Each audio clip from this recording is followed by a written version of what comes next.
نحمده ونصلي على رسوله الكريم أما بعد فقد قال الله تبارك وتعالى في كلامه المجيد وفي فرقانه الحميد يا أيها الذين آمنوا توبوا إلى الله توبة نصوحا. وقال تعالى في كلامه المجيد قل يا عبادي الذين أسرفوا على أنفسهم لا تقنطوا من رحمة الله. وقال رسول الله صلى الله عليه وسلم كلكم خطاؤون وخير الخطائين التوابون. وقال رسول الله صلى الله عليه وسلم في حديث آخر التائب من الذنب كمن لا ذنب له. আলহামদুলিল্লাহ, আজকে আমরা তওবা সম্পর্কে অল্প কিছু কথা শুনবো।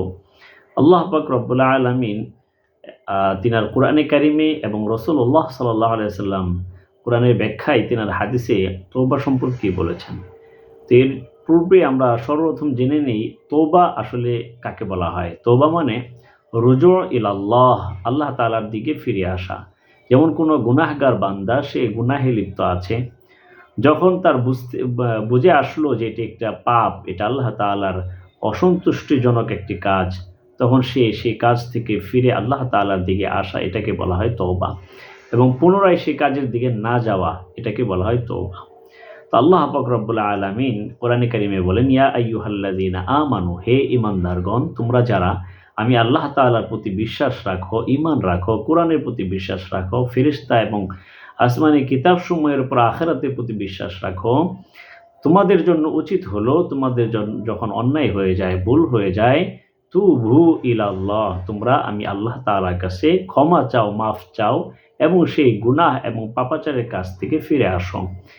তো আল্লাহ তাআলা এই আয়াতে আমাদেরকে তওবা করতে বলেছেন, পাপাচার ছেড়ে আল্লাহ তাআলার কাছে তওবা করতে বলেছেন। তবে তওবাটা কেমন? আল্লাহ তাআলা বলেন তাওবাতান নাসুহা, হে আমার বান্দারা তোমরা তাওবায়ে নাসুহা করো। নাসুহা মানে খাঁটি দিলে তওবা করো। তো এই জন্য আল্লাহ তাআলা এই আয়াতে আমাদেরকে জানাইলেন যে হে বান্দাগণ, তোমরা অন্যায় হয়ে গেলে নৈরাশ না হয়ে আমি আল্লাহ তাআলার কাছে মাফ চাও, খাঁটিভাবে মাফ চাও। তো এই জন্য এই আয়াত থেকে আমরা শিখতে পারি যে আমরা আমাদের অন্যায় হয়ে গেলে, অন্যায় করতে থাকলে, পাপ হলে আমরা আল্লাহ তাআলার কাছে মাফ চাইব। দ্বিতীয়, আল্লাহ পাক রব্বুল আলামিন আরেকটি আয়াতের মাঝে বলেন কুল ইয়া ইবাদিয়াল্লাযীনা আসরাফু, হে বান্দা সকল, হে আমাদের গোলাম, হে আমার গোলাম, আমার বান্দা, তোমরা যারা অন্যায় করেছো, অপরাধ করেছো, আসরাফু আলা আনফুসিহিম লা তাকনাতু মির রাহমাতিল্লাহ, তোমরা হতাশায় ভোগো না, তোমরা নৈরাশ হও না, আমি আল্লাহ তাআলার প্রতি ভরসা রাখো এবং আমি আল্লাহ তাআলার কাছে মাফ চাও, ক্ষমা চাও। আমি আল্লাহ তোমাদেরকে মাফ করে দিব, ক্ষমা করে দিব এবং তোমাদের সেই অপরাধ গুনাহ এর বদলায় আমি তোমাদেরকে নেকি দান করব। সুবহানাল্লাহ। আল্লাহর হাবিব সাল্লাল্লাহু আলাইহি ওয়াসাল্লাম তিনার অসংখ্য হাদিসে মুবারাকা থেকে একটি হাদিসে বলেন কুল্লুকুম খাত্তাউন ওয়া খায়রুল খাত্তাইন আত-তাওয়াবুন। আল্লাহর হাবিব বলেন তোমরা মানুষ বলতেই গুনাহগার, অপরাধী, তাদের টোটাফোটা গুনাহ হতে পারে, ভুল হতে পারে।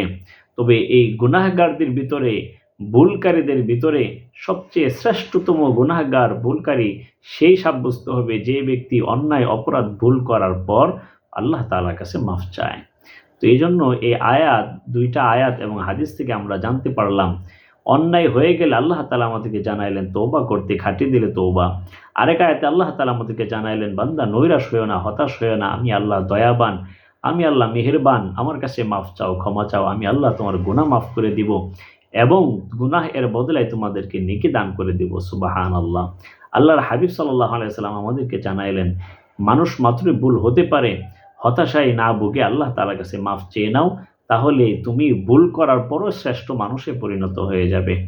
আল্লাহর হাবিব সাল্লাল্লাহু আলাইহি ওয়াসাল্লাম আরেকটি হাদিসে মুবারাকায় বলেন আত-তাইবু মিনাজ যামবি কামান লা যামবা লাহ, যে ব্যক্তি গুনাহ করার পর আল্লাহ তাআলার কাছে মাফ চায়, খাঁটি দিলে মাফ চায়, তার গুনাহটা এমনভাবে আল্লাহ তাআলা মাফ করে দেন যে কামান লা যামবা লাহ, যেন তার কোনো গুনাহই বাকি থাকে না, একেবারে নিষ্পাপ হয়ে যায়। তো এজন্য আমরা এই আয়াত এবং হাদিস থেকে সংক্ষিপ্ত পরিসরে জানতে পারলাম যে আমাদের যখন গুনাহ হয়ে যাবে একজন মুমিনের উচিত হবে সাথে সাথে সেই গুনাহটাকে বন্ধ করে দিয়ে আল্লাহ তাআলার কাছে মাফ চাওয়া, হতাশায় না ভোগা, নৈরাশ না হওয়া, কারণ ভুল আমাদের দ্বারা হতেই পারে। আর যদি আমরা আল্লাহ তাআলার কাছে মাফ চাইতে পারি, ভুল ক্ষমা চাইতে পারি, তো আল্লাহ তাআলা আমাদেরকে একেবারে নিষ্পাপ মতো করে মাফ করে দিবেন।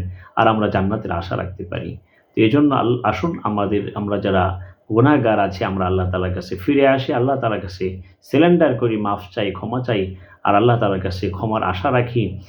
আল্লাহ হতে পারে আল্লাহ পাক রব্বুল আলামিন আমাদেরকে গুনাহ ক্ষমা করে, যেহেতু আল্লাহ তাআলার ওয়াদা আছে, আল্লাহ তাআলা আমাদের গুনাহ ক্ষমা করে আল্লাহ তাআলা আমাদের জন্য জান্নাত দান করবেন।